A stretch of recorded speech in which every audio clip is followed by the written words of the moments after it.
Bismillahirrahmanirrahim. Assalamualaikum warahmatullahi wabarakatuh. Allahumma salli wa sallim mubarik ala sayyidina Muhammad wa ala alihi walhamdulillahi rabbil alamin. Tidak ada kesusahan di muka bumi ini kecuali kita yang mengundangnya datang. Manusia di muka bumi ini ada dua tipe. Yang pertama, la ya'lamun, mereka yang tidak mengetahuinya. Wah, sesungguhnya dia lagi sakit. Yang kedua, la yash'urun, dia nggak sadar.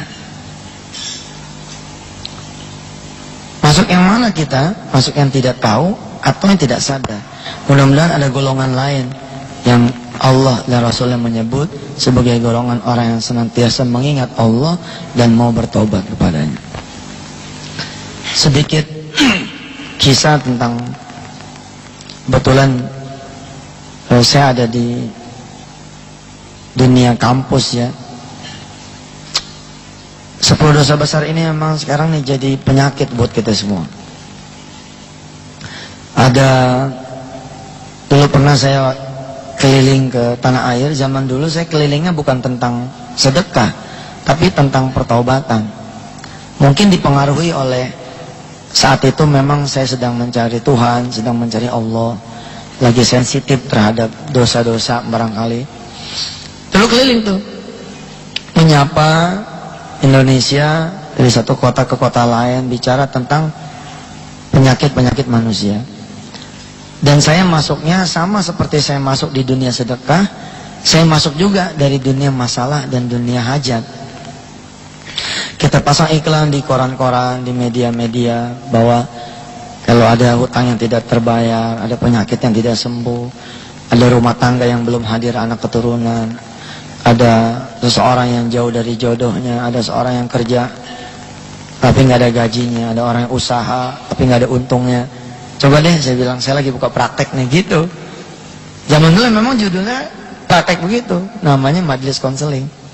Nggak apa-apa lah kita menyodok di tengah paranormal, di tengah kehadiran dukun-dukun saat itu ya. Kalau sekarang sih sudah agak berkurang ya iklan-iklan gitu.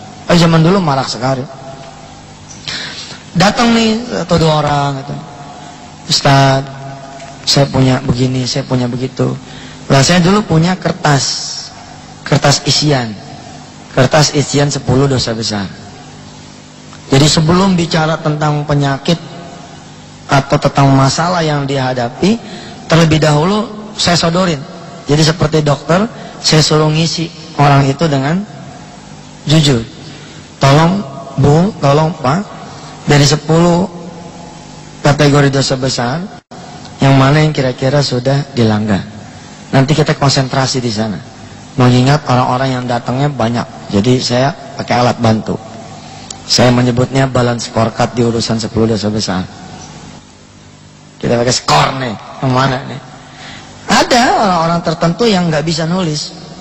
Dia diem aja nggak bisa nulis. Saya bilang sama beliau, tenang Pak, ini rahasia saja, rahasia antara kita berdua dan Allah. Mudah-mudahan ini tidak menjadi aib, tapi memang saya harus bertanya, seperti dokter. Ketika ada orang datang, kita nanya apanya yang sakit.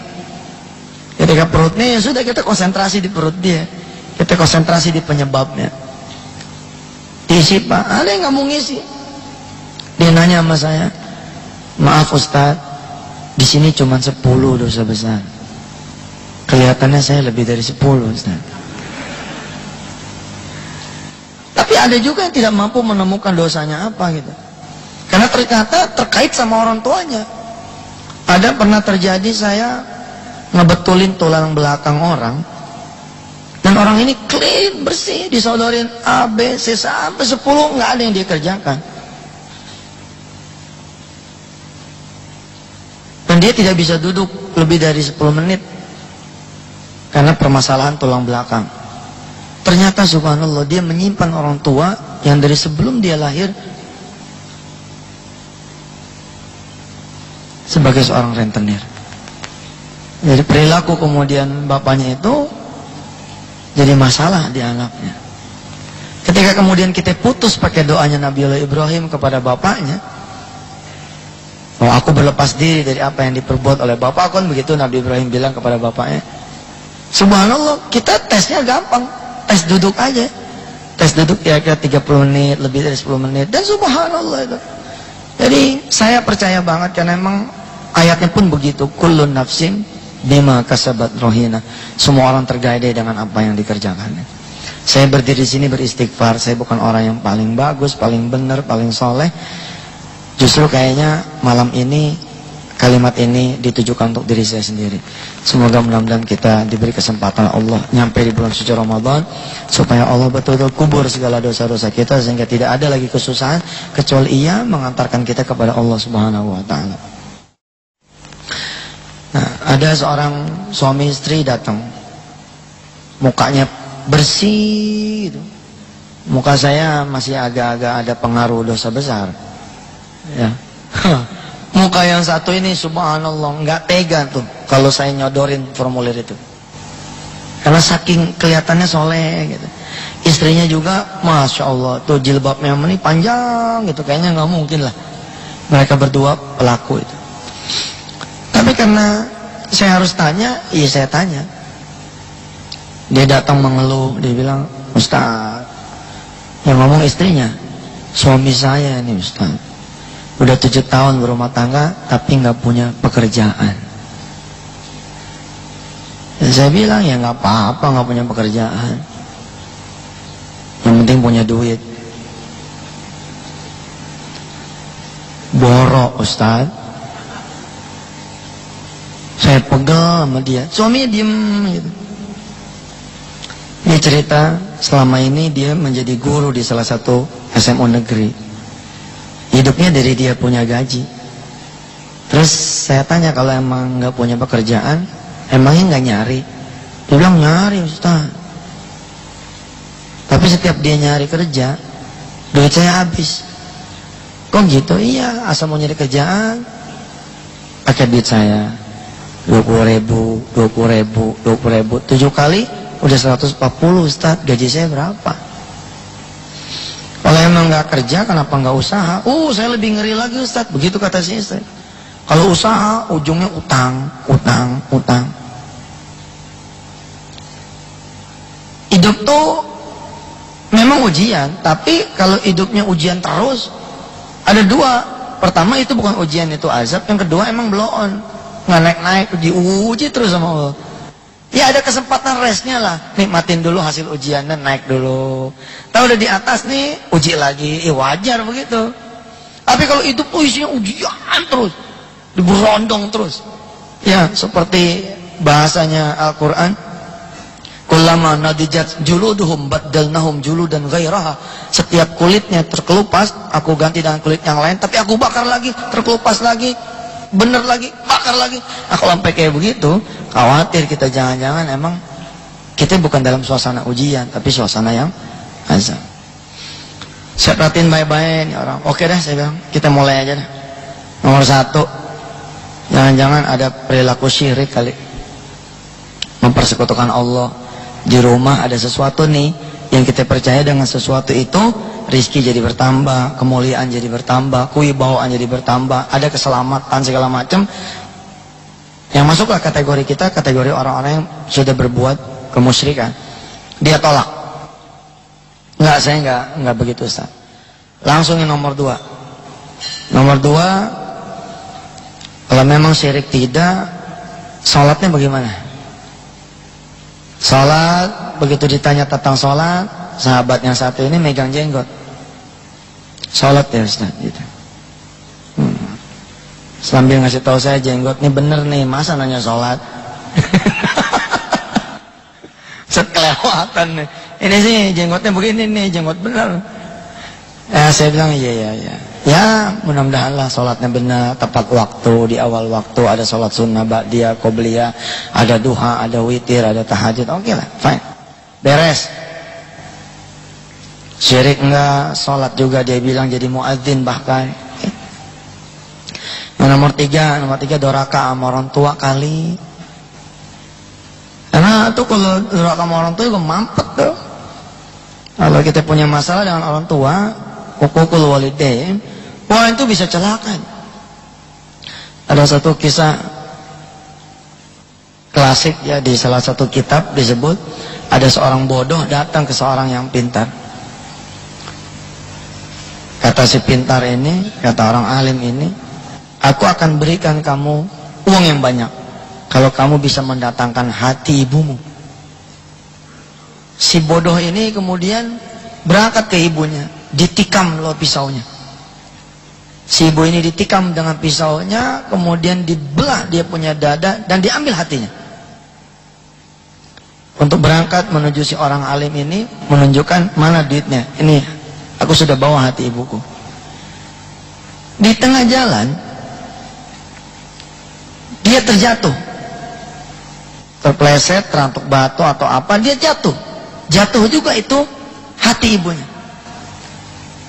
Tiba-tiba kemudian keluar suara dari hati ini. Engkau tidak apa-apa, nak. Oh.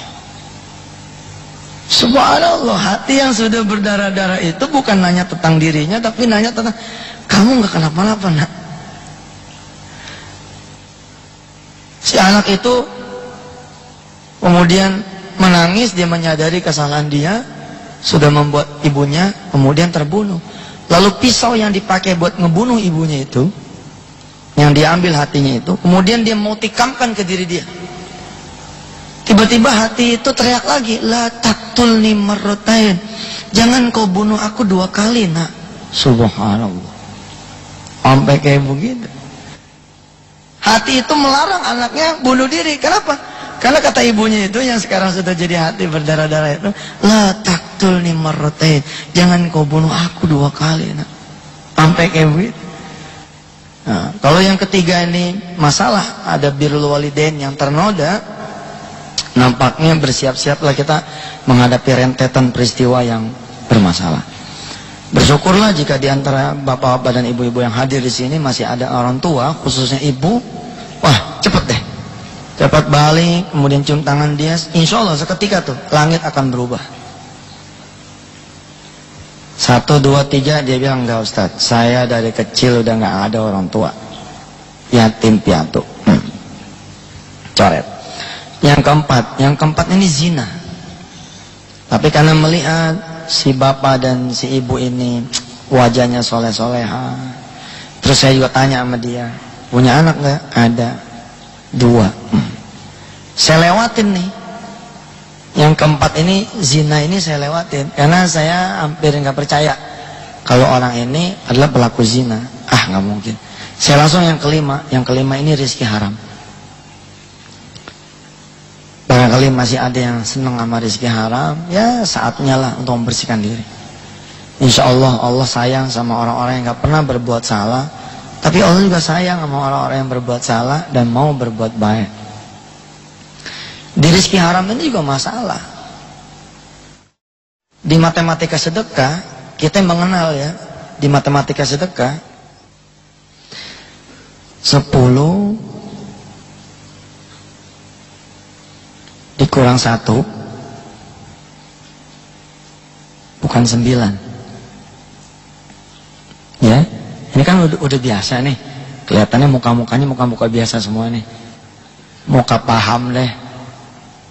10 dikurang 1 bukan 9. Tapi berapa? Dalam matematika sedekah, bukan matematika manusia. Kalau matematika manusia berhenti sampai di sini. Tapi kalau matematika Allah ada perhitungan lanjutan. It's not the end balance. Ini baru temporary balance nih. 1 ini dikali 10. Di sininya 10. Matematika sedekah tidak mengenal pengurangan,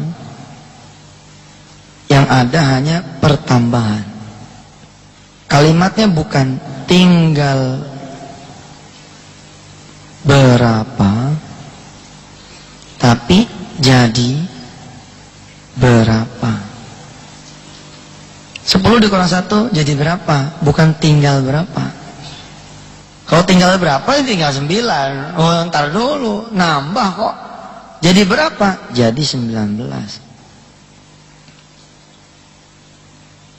Kenapa pintu ini Allah suburkan? Wa yurbis sadaqat. Allah suburkan itu sedekah. Kenapa? Karena pintu yang haram Allah tutup betul. Karena matematikanya juga nggak beres.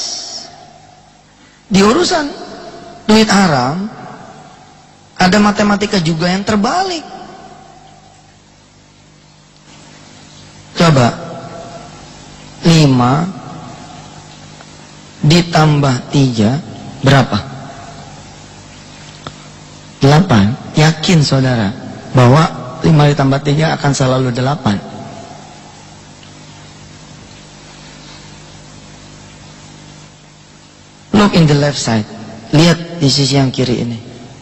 Ternyata 10 dikurang 1 enggak selalu 9. Berarti 5 ditambah 3 enggak selalu 8. Bisa berapa? Bisa min 2 loh. Kok bisa min 2 Ustaz? Iya, dia punya gaji 3 juta, ngembatnya 5 juta. Gajinya 3 juta, tapi yang dia embat 5 juta, minus 2. Minus 2 ini selalu sebulan. Lah kalau 12 bulan, operasi jantung bos. Kenapa 24 juta? Sama seperti sedekah yang akan punya konversian yang dia cari apa konversinya. Begitu juga yang haram akan dia cari konversinya apa. Ketika rizki sudah tidak lagi bisa nanganin konversian kejahatannya, maka badan yang akan dia cari. Kalau badan dia juga udah nggak cukup, anak yang dia embat terus begitu. Subhanallah. Kalau kita tidak hentikan, subhanallah. Ada 5 lagi, tapi 5 lagi ini mendingan saya kasih CD 10 dosa besar, dengerin sendiri. Kalau enggak waktu kita habis. Tapi yang jelas si Mas yang satu ini dengan si Mbak, dia geleng kepala terus. Nomor 6 ini geleng, nomor 7 ini geleng, nomor 8 geleng, nomor 9 geleng, nomor 10 geleng, bersih, clean. Gampang saya sebagai seorang dokter, bukan dokter seperti Prima, tapi dokter masalah. Kalau semua orang itu geleng kepala tanda nggak pernah melakukan 10 dosa besar, ya wes itu ujian. Tinggal sabar. Tapi ada satu yang belum saya tanya, yang nomor 4. Cuman mencermati kalimat di awal, istrinya masih kerja jadi guru. Sedalam hati saya, jangan-jangan dia berzinanya bukan sama istrinya, sama orang lain. Ya deh, saya keluarin dulu tuh istrinya. Udah lama nih saya tidak melakukan agenda konselingan seperti ini. Yang terjadi kita ya sedekah.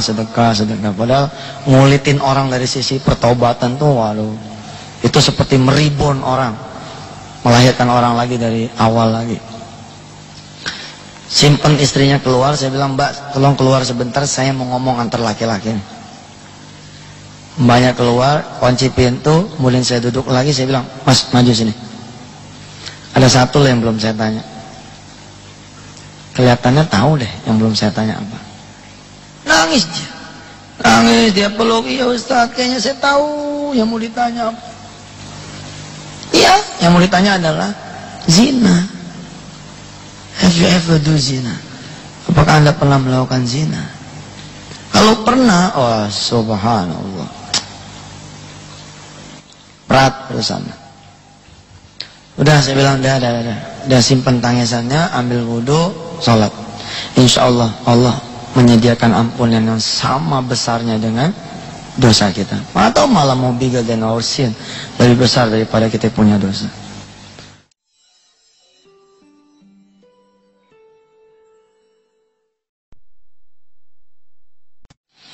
Kalau semua orang itu geleng kepala tanda nggak pernah melakukan 10 dosa besar, ya wes itu ujian, tinggal sabar. Tapi ada satu yang belum saya tanya, yang nomor 4. Cuman mencermati kalimat di awal, istrinya masih kerja jadi guru. Sedalam hati saya, jangan-jangan dia berzinanya bukan sama istrinya, sama orang lain. Ya deh, saya keluarin dulu tuh istrinya. Udah lama nih saya tidak tidak melakukan agenda konselingan seperti ini. Yang terjadi kita sedekah. Padahal ngulitin orang dari sisi pertaubatan tuh, waduh, itu seperti meribon orang, melahirkan orang lagi dari awal lagi. Simpen istrinya keluar, saya bilang, Mbak, tolong keluar sebentar, saya mau ngomong antar laki-laki. Mbaknya keluar, kunci pintu, kemudian saya duduk lagi, saya bilang, Mas, maju sini. Ada satu yang belum saya tanya. Kelihatannya tahu deh yang belum saya tanya apa. Nangis dia peluk, ya Ustaz, kayaknya saya tahu yang mau ditanya apa. Iya, yang mau ditanya adalah zina. Have you ever do zina? Apakah Anda pernah melakukan zina? Kalau pernah, wah, subhanallah, berat urusannya. Udah, saya bilang, udah simpen tangisannya, ambil wudu, sholat. Insya Allah, Allah menyediakan ampunan yang sama besarnya dengan dosa kita. Atau malah mau bigger than our sin, lebih besar daripada kita punya dosa. Itu waktu dia sholat taubat seperti tidak ada di dunia. Oh, kenapa taubat? Setelah selesai, dia kemudian bertanya, Ustaz, apa sih hubungannya antara zina dengan saya, kok tidak dapat pekerjaan selama 7 tahun? Yang pertama, memang Allah yang bilang begitu. Wala yad'una ma'allahi ilahan akhara wala yaqtuluna an-nafsa allati harramallahu illa bil haqqi wala yaznun. وَمَنْ يَفْعَلْ ذَلِكَ يَلْقَ أَثَامًا يُضَاعَفْ لَهُ الْعَذَابُ يَوْمَ الْقِيَامَةِ وَيَخْلُدْ فِيهِ مُهَانًا إِلَّا مَنْ تَابَ وَآمَنَ وَعَمِلَ عَمَلًا صَالِحًا فَأُولَئِكَ يُبَدِّلُ اللَّهُ سَيِّئَاتِهِمْ حَسَنَاتٍ wa kana Allahu ghafurur rahima. Jangan berbuat syirik, jangan membunuh orang tanpa hak, dan jangan berzina. Kalau ada di antara Anda yang melakukan perzinahan, kata Allah, maka yalqa athama, aku akan kalungkan dengan kalung kesusahan. Gila ya, dikenain kesusahan aja udah susah, apalagi dikalungin dengan kalung kesusahan. Subhanallah. Yang kedua, an-nikahu miftahur rizki. Ya, saya senang ngomong begini karena masih banyak teman-teman saya yang muda-muda. Walaupun zina mah nggak urusan yang muda, yang tua juga bisa keserimpan. Tapi peluang yang muda lebih besar. Nih kita ini bawa kacau nih. Kalau nggak ada benteng yang benar hari gini, saya senang loh kemarin menikahkan Rindang di Madinah kemarin. Kita tanya dari hati ke hati. Karena sebelum melangsungkan pernikahan ada pertaubatan dulu. Karena pernikahan itu bukan pertaubatan, bos, sunnah. Jangan mentang-mentang, gue udah nikah, gue udah taubat. Ntar dulu, lu belum taubat. Kalau emang nikahnya itu didahului dengan satu perbuatan yang tidak Allah redhoi, maka pernikahan itu cacat. Tetap ada pengaruhnya di kemudian hari. Kalau kita nggak cepat susu dengan pertobatan, masalah. Nah, ketika saya menikahkan Rindang dengan Tia di Madinah, putra dan mantu dari Pak Edi, saya tanya, alhamdulillah, clean, bersih. Setidaknya itulah pengakuannya. Insya Allah. Ya dan, ya insya Allah lah, ngelihat tanda-tandanya mah, benar. Yang kedua, an-nikahu miftahur rizki. Nikah itu kuncinya rezeki. Maaf ya, kita sudah dewasa semua. Mudah-mudahan ini saya ngomong begini tidak termasuk kategori yang jorok punya. Nikah itu kuncinya rezeki. Punya lelaki itu kunci, punya perempuan itu pintu. Kalau kunci kita pakai pada bukan pintunya, maka apa yang terjadi? Kuncinya patah, pintunya rusak. Mau bukan pintunya kok dipaksain, mau bukan kuncinya kok dipaksain. An-nikahu miftahur rizki, nikah kuncinya rezeki. Berarti jika ada orang memakai kuncinya bukan pada pintunya, maka rusaklah rizkinya. Kalau kita sepakati satu hal bahwa rizki itu tidak harus selalu berupa uang, maaf ya, ini buat muhasabah diri sendiri. Saya tidak sedang bermaksud menyinggung satu demi satu di antara saudara-saudara semua. Ini benar-benar buat diri sendiri. Nggak boleh kita nilai orang lain. Apa maksudnya? Kalau kita sepakati rizki itu bukan urusan duit, anak juga rizki, kesehatan juga rizki, hasil usaha juga rizki, gaji bulanan juga rizki. Nah kalau kita kemudian kecemplung di urusan perzinahan, bisa dihapus sama Allah. Ada orang-orang yang kemudian berumah tangga terus nggak bisa punya anak karena patah urusan rizkinya berupa anak. Ada yang anak dapat seperti beliau tadi, pekerjaan nggak pernah dapat. Ada yang pekerjaan dapat nggak ada gajinya, benar-benar dihilangin sama Allah, hilang. Ada yang usaha nggak ada pernah ada untungnya. Benar loh Pak, dapat tender, di akhir tender, dia malah kemudian harus gak ada rumah, gak ada mobil, segala macam. Tuh kalau dia nggak cari tuh. Tapi ingat saya bilang, ini muhasabah buat diri sendiri. Jangan sampai saudara reuni nih sama teman-teman. Begitu reuni, saudara nanya, anaknya mana mas? Oh saya belum punya anak. Zina. Itu buat diri kita sendiri. Giliran yang nggak punya anak nanya, sampean kerja di mana? Waduh mas, saya nggak bisa, ya kerjaan sampai sekarang susah. Zina. Patah rizkinya berupa pekerjaan. Ya, betul. Salah. Minimal tuh dua dah gitu. Terus dia cerita, iya ustaz, hakada wakada, begini. Saya mah cuma nyari sebab, bukan mau ngorek. Oh sudah ketemu, ya sudah. Panggil istrinya. Dan insya Allah nih, dalam hitungan waktu, seminggu, 2 minggu, sebulan, 2 bulan, insya Allah hidup ibu dan bapak udah. Emang apa sih Ustaz yang ditanya? Udah gak perlu tahu, pokoknya mah bagus. Harus dirahasiakan. Zaman dulu barangkali, makanya Pak, jagain anak-anak, istri jagain suami, suami jagain istri. Bukan jagain dengan awas Pak, bukan, dengan doa. Betul, lindungi anak keturunan kami dari perbuatan-perbuatan yang keji, dari perbuatan-perbuatan. Kenapa coba? Doa, maaf ya, doa cebok, coba urusannya apa coba? Allahumma inni a'udzubika minal khubuthi wal khoba'ith. Dan doa itu dilalanya udah tidak lagi dipakai loh sama kita. Kalau orang dulu kan disiplin tuh.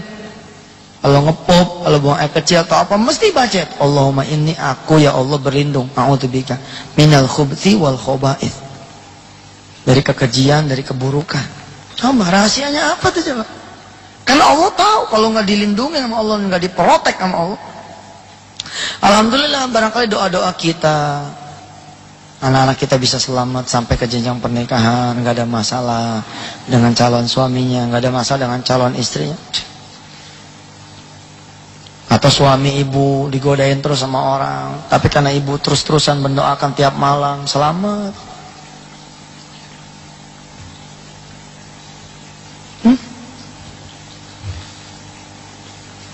Saya pernah ceramah di salah satu kampus. Dulu kita punya spiritual financial healing buat mahasiswa. Yang digarap adalah mereka-mereka yang sudah mau diwisuda. Supaya mereka tahu mereka akan memulai menuai penyakit itu di luar. Terus saya sempat nanya sama mahasiswa, ayo, yang sudah pernah patah kuncinya, yang sudah pernah rusak pintunya, nih kita sediakan jasa repair bodinya. Silakan SMS ke nomor ini. Itu tuh ada banyak SMS. Ustadz sudah 3 kali patah.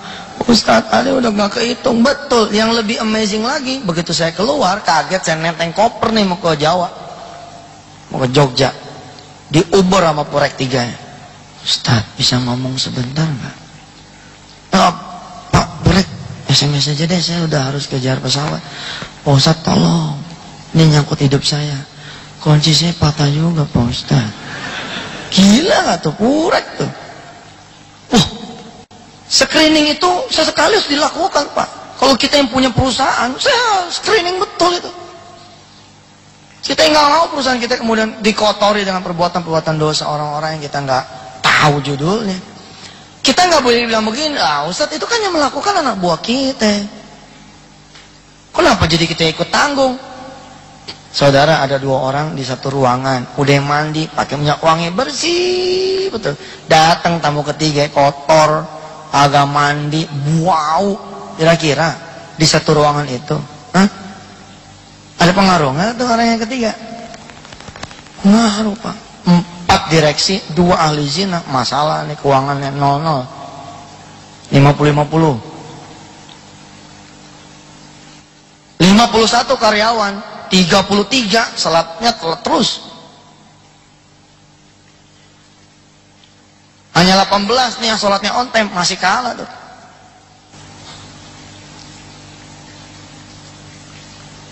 Al-qari'atu mal-qari'ah wa ma adraka mal-qari'ah yawma yakunu an-nasu kal-farashil mabthuth wa takunu al-jibalu kal-ihnil manfush fa amma man thaqulat mawazinuhu fa huwa fi 'ishatir radiyah.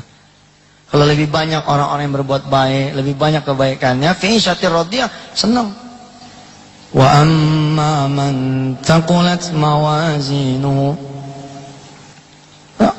Bahaya tuh kalau kita kemudian lebih banyak keburukannya. Dari 2 neraca, yang satu tabung dosa, satu tabung amal. Ternyata tabung dosa menempati 80%, tabung amalnya 20%. Hidup kita nggak seimbang yin dan yang-nya. Pasti masalah. Badan kita aja kalau nggak seimbang, ya kayak saya begini bisa flu. Pikiran kerja terus, fisik kerja terus. Ya namanya juga badan, pasti deng. Ada suplemen-suplemennya. Hidup juga begitu.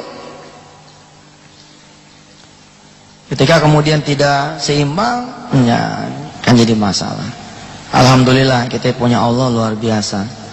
Apa dia bilang? Nabbi ibadi innani anal ghafurur rahim. Kabarkan kepada hamba-hambaku, sesungguhnya aku adalah Tuhan yang memiliki ampunan yang begitu luas dan sangat penyayang. Kalau sekiranya kita punya Tuhan pemarah, habis dunia langsung dibalikin.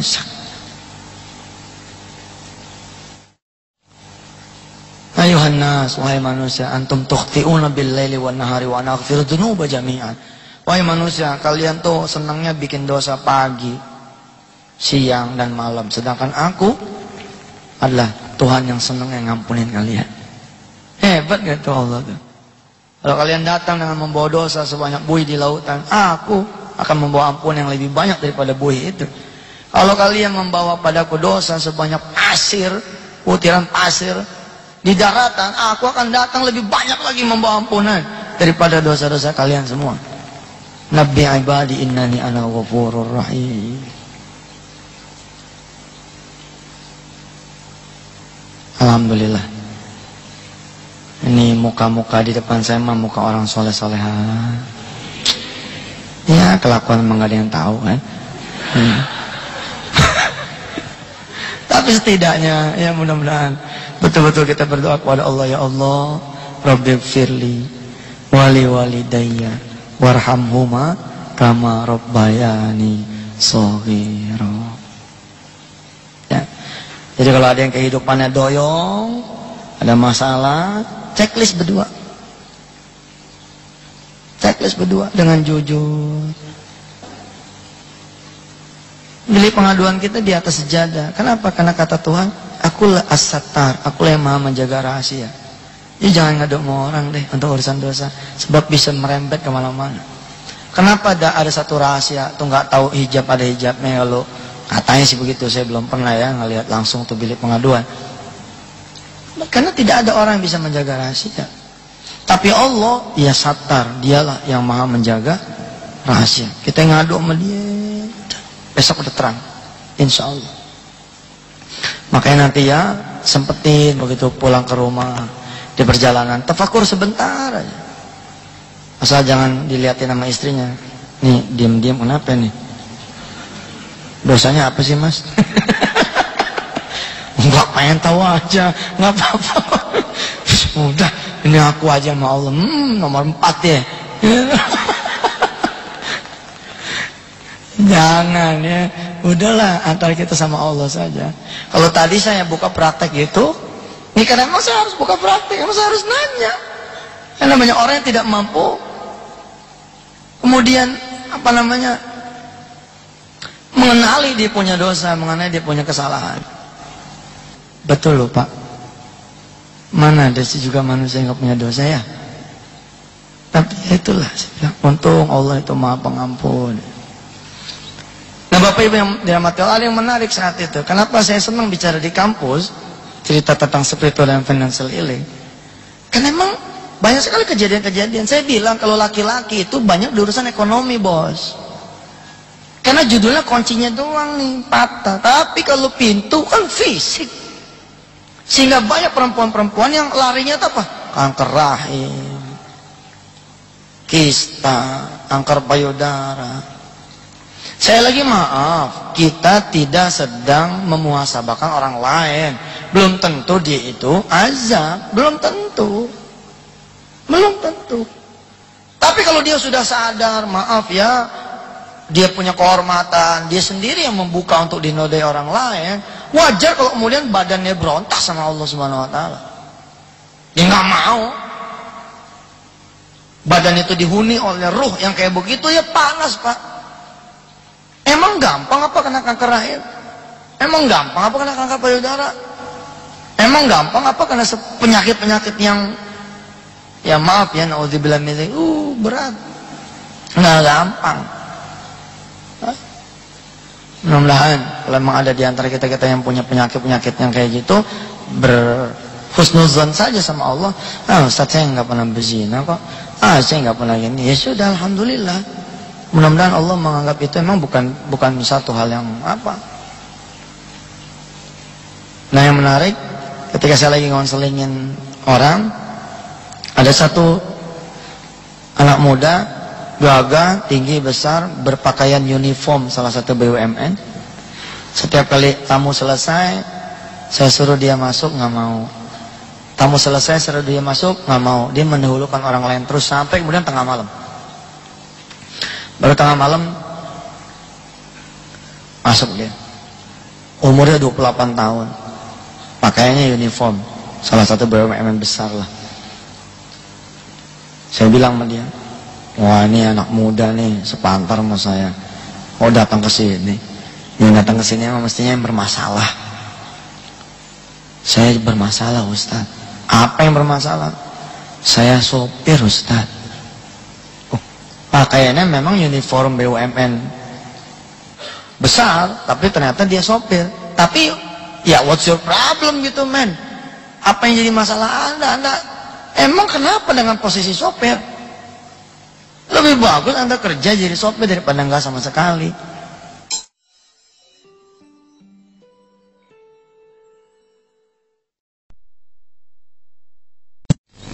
Nah Bapak Ibu yang dirahmati Allah, yang menarik saat itu, kenapa saya senang bicara di kampus cerita tentang spiritual dan financial healing, karena emang banyak sekali kejadian-kejadian. Saya bilang kalau laki-laki itu banyak di urusan ekonomi bos, karena judulnya kuncinya doang nih patah, tapi kalau pintu kan fisik. Sehingga banyak perempuan-perempuan yang larinya itu apa? Kanker rahim, kista, kanker payudara. Saya lagi maaf, kita tidak sedang memuhasabahkan orang lain. Belum tentu dia itu azab, belum tentu. Belum tentu. Mudah-mudahan kalau memang ada di antara kita-kita yang punya penyakit-penyakit yang kayak gitu, berhusnuzon saja sama Allah. Ustaz saya nggak pernah berzina kok, saya nggak pernah gini. Ya sudah, alhamdulillah. Mudah-mudahan Allah menganggap itu memang bukan satu hal yang apa. Nah yang menarik, ketika saya lagi ngonselingin orang, ada satu anak muda, gagah, tinggi, besar, berpakaian uniform salah satu BUMN. Setiap kali tamu selesai, saya suruh dia masuk, nggak mau. Tamu selesai, suruh dia masuk, nggak mau. Dia mendahulukan orang lain terus sampai kemudian tengah malam. Baru tengah malam masuk dia. Umurnya 28 tahun. Pakaiannya uniform, salah satu BUMN besar lah. Saya bilang sama dia, wah ini anak muda nih, sepantar sama saya. Oh datang ke sini. Yang datang ke sini emang mestinya yang bermasalah. Saya bermasalah Ustaz. Apa yang bermasalah? Saya sopir Ustaz. Pakaiannya memang uniform BUMN besar, tapi ternyata dia sopir. Tapi ya what's your problem gitu men? Apa yang jadi masalah Anda? Emang kenapa dengan posisi sopir?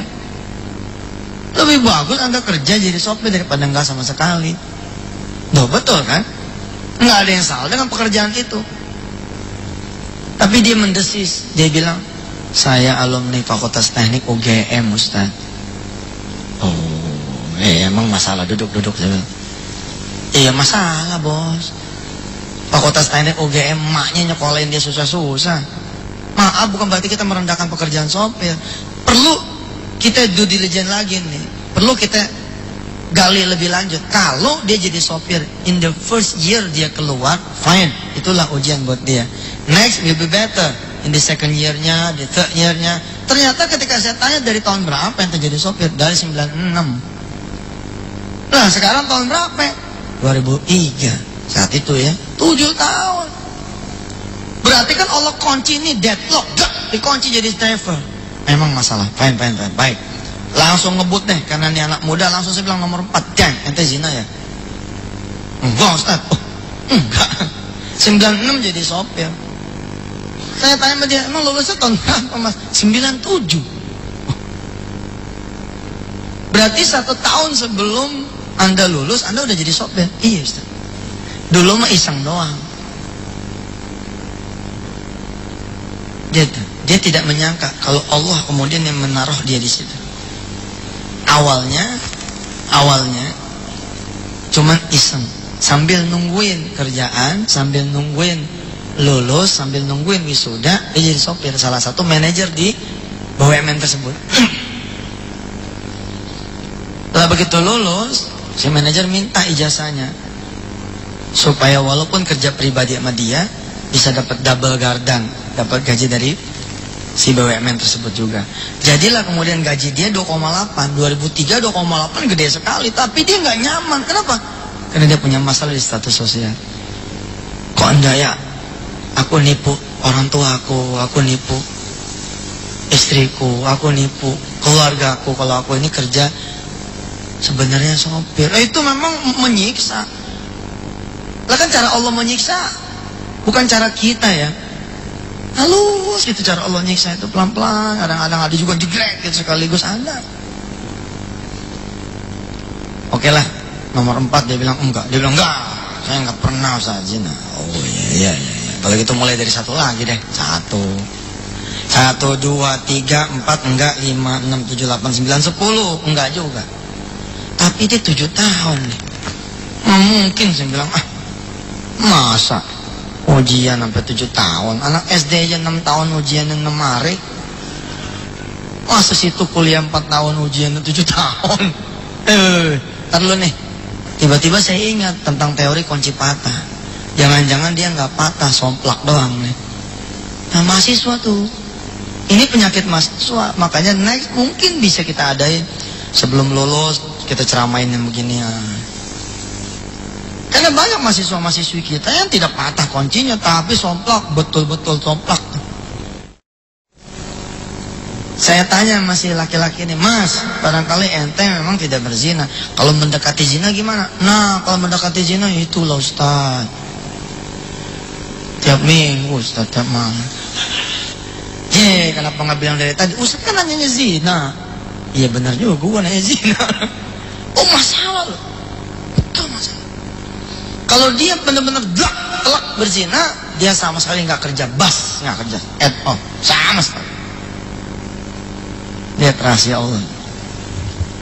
Tapi untunglah dia tidak berzina, dia cuma nyerempet zina. Ya Allah, kunci di situ. Kita lelaki masukin perempuan satu, nggak ada sernya, nggak ada apa, tapi berdua. Sementara kita punya bon 30 nih, 30 tagihan. Kita begitu tuh perempuan turun, ada satu bon tuh nggak ketagih. 29. Ada pengaruhnya, anginnya tetap datang. Ternyata jadi apa lama nih perempuan. Lewat situ disamain jamnya. Naik, tadinya nggak ada ser, sekarang ada ser. Tadi nggak pegangan tangan, tuh tagihan 30, jadi tinggal 25. Besok meningkat lagi 20, besok meningkat lagi 15, besok meningkat lagi tinggal 10, yang 20 udah nggak ketagih sama sekali. Begitu kemudian dia berzina, tokonya yang tutup. Kira-kira seperti itu cilokanya.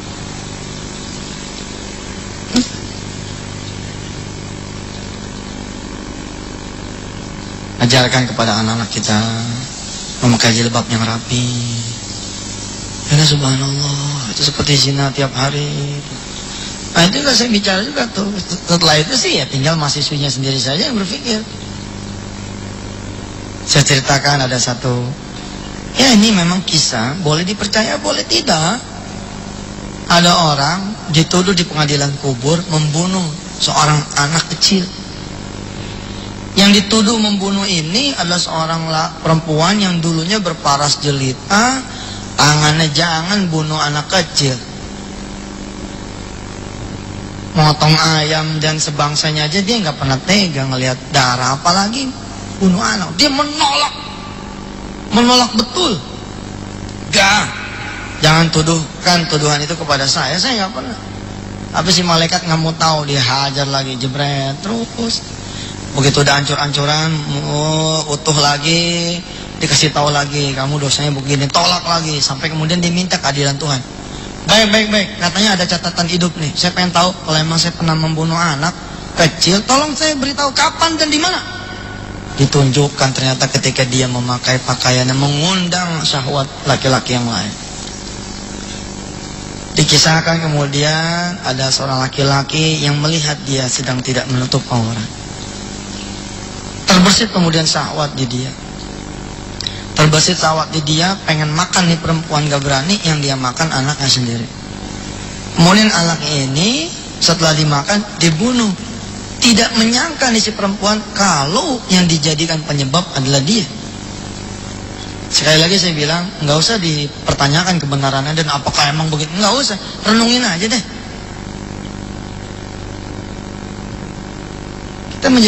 Kita bisa menjadi asbab suatu perbuatan dosa, bisa tanpa kita sadari. Ini wajahnya tegang semua.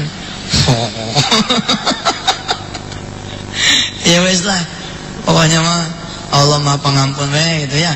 Mudah-mudahan begitu kita pulang sebelum tidur malam kita sempat sholat sunnah 2 rakaat. Ada yang bilang tidak ada itu sholat tobat. Baik, kalau memang tidak ada, saudara tidak mengakui adanya sholat tobat, udah sholat sunnah biasa aja. Usoli sunnatan dah. Rakaat ini saya sholat sunat mutlak 2 rakaat. Habis itu bertobat. Bertobat. Kita beristighfar pada Allah Subhanahu wa taala, mudah-mudahan Allah mengampuni kita punya dosa. Bapak Ibu yang dirahmati Allah, ada sementara yang saya bilang kata Allah tuh la yash'urun. Dan berhati-hatilah kita kalau masuk pada kategori ini.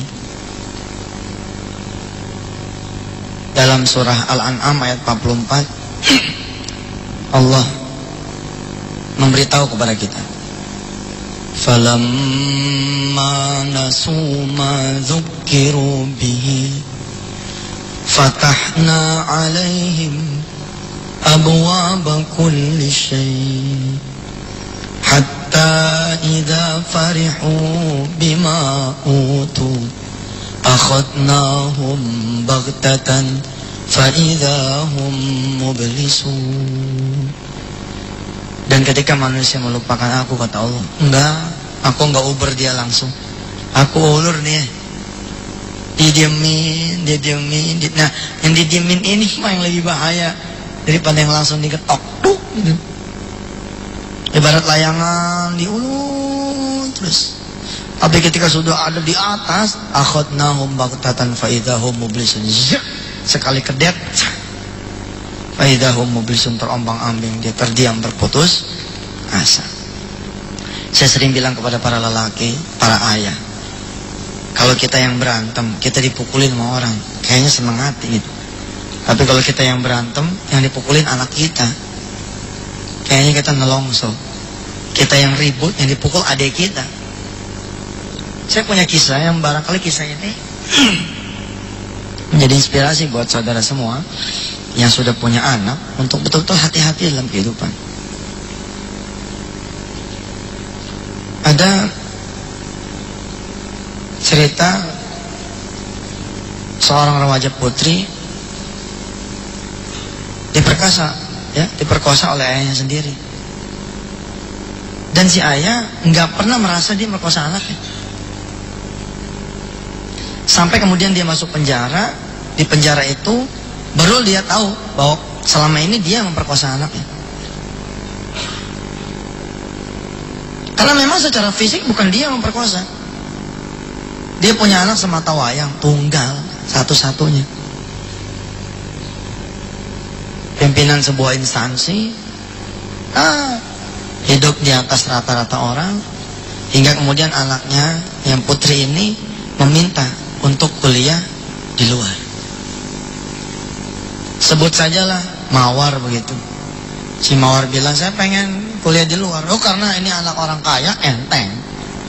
Dia bilang, mau kemana? Mau kuliah di mana? Mau kuliah di luar atau di mana? Mau di Melbourne? Mau di Frankfurt? Atau mau di Udinus? Luar juga nih. Ke Jakarta.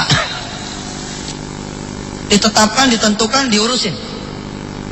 Emang dasar semua udah diatur oleh Allah. Di malam menjelang keberangkatan, anaknya pamit sama si ayah. Mau pamitan sama teman-temannya untuk terakhir kalinya. Si ayah melarang, jangan nak. Besok kamu udah mau berangkat. Sudahlah di sini sama ayah, kalau perlu undang teman-teman kamu yang kemari. Tapi si anak bersikeras. Ya, as her last request, dikasih izin. Dengan syarat, kamu harus pulang jam 9 malam. Dan ditemenin oleh pak supir kita. Ditemenin sama supir yang sudah belasan tahun jadi supirnya dia. Dari sebelum anak ini lahir. Si ayah tidak menduga sama sekali kalau malam itu anaknya dirusak oleh supirnya sendiri. Loh Ustaz, kan katanya tadi bapaknya merkosa. Iya, ceritanya belum berakhir. Jam 9 belum pulang, ya mungkin sebentar lagi. Jam 10 belum pulang, ya mungkin sebentar lagi. Jam 11 belum pulang, ya mungkin sebentar lagi. Tapi begitu jam 12 mulai nih, aduh, kekesalan berubah menjadi kekhawatiran. Cari, nggak ketemu Pak. Ini kisah nyata loh nih. Saya berinteraksi dengan dunia sedekah, ketemunya sama keajaiban-keajaiban sedekah. Ketika saya berinteraksi dengan dunia pertaubatan, ngeri. Testimoni-testimoninya ngeri-ngeri. Benar.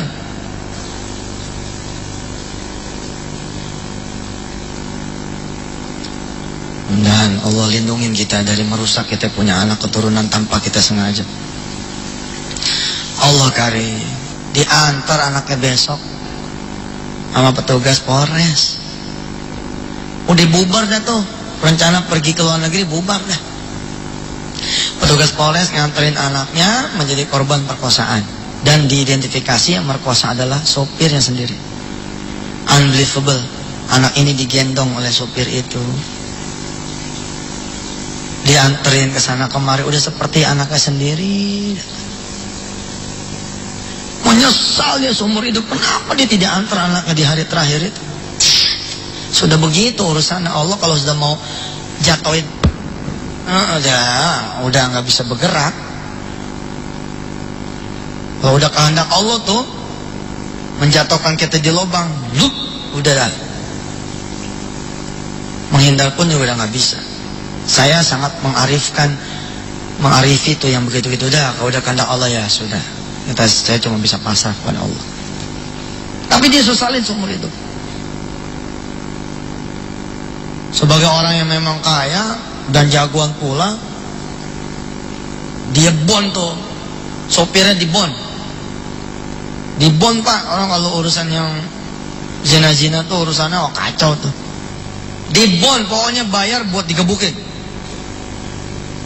Tapi di malam ketika si sopir masuk ke sel, si bapak bermimpi dia memperkosa anaknya sendiri.